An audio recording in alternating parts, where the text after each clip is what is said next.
Рамазан. Балалар, бүгін тәжірибе алаңында біз табиғи су мен газдалған сусынға тәжірибе жасаймыз. Балалар, сендердің алдарыңа осы екі сусынды қойса, қайсысын таңдайсыңдар? Коланы таңдайсыңдар ма? Газдалған сусынды. Балалардың барлығы осы газдалған сусынды таңдайды, себебі бұның тәтті, балаларға осыны балалар жақсы көреді. Бұл газдалған сусынның ішінде көптеген зиянды заттар болады. Балалар, коланың түсі қандай? Қара, я, бұл қара түсі. Бұның ішінде атафоза деген қышқыл болады. Бұл балалардың тісіне, эмалына зиян тигізеді, кальциумды азайтып жібереді. Тісімізге зиян тигізеді. Ішінде қанты көп болғандықтан адам организміне зиян тигізеді. Қант диабетіне шалдықтыруы мүмкін. Балалар, осы біз газдалған сусын арқылы мына осы газдалған сусын арқылы біз тәжірибе жасаймыз. Ол үшін бізге не керек? Айта қойыңдар, балалар. Лимон. Сосын? Сосын? Сода. Сосын ыдыс жуғыш, сұйықтық. Және ылас ыдыс кереге бізге барлығын араластырып, мына ылас ыдысымызды жуамыз. Ыдысымызға құйып аламыз бірінші, сосын содамызды саламыз.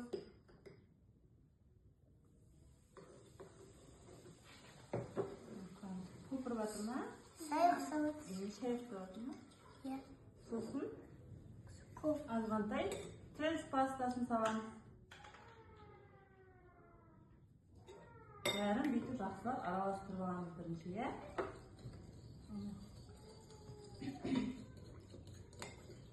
сосын лимон қышқылын қосамыз кішкене.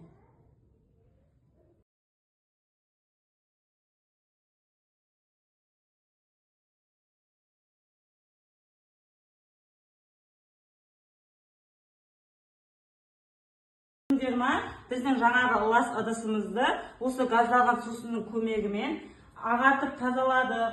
Енді балалар, газдалған сусынның зиян екенін көрдіңіздер ғой, жақсы ма? Енді келесі табиғи сусыннан табиғи сусын арқылы сендерге шырын жасап беремін.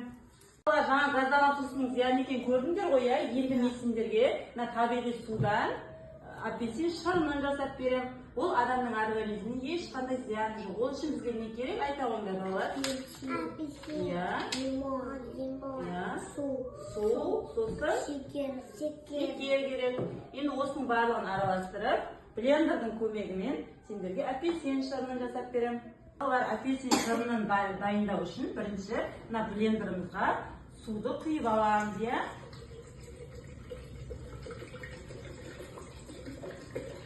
сосын ішіне апельсинімізді саламыз. Кәне салайық, балалар. Сала қойыңдар. Аламыз, балалар. Қазір.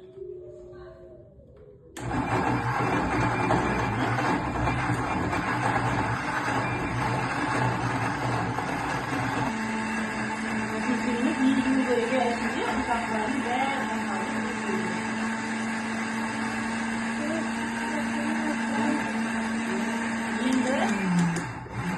енді ішіне лимон саламыз.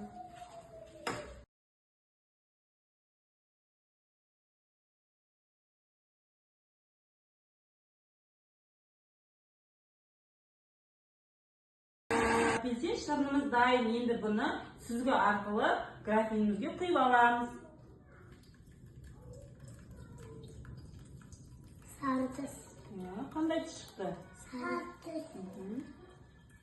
Бұлар міне біздің табиғи судан жасалған лимон шырынымыз дайын болды. Енді бұның дәмін татып қараймыз,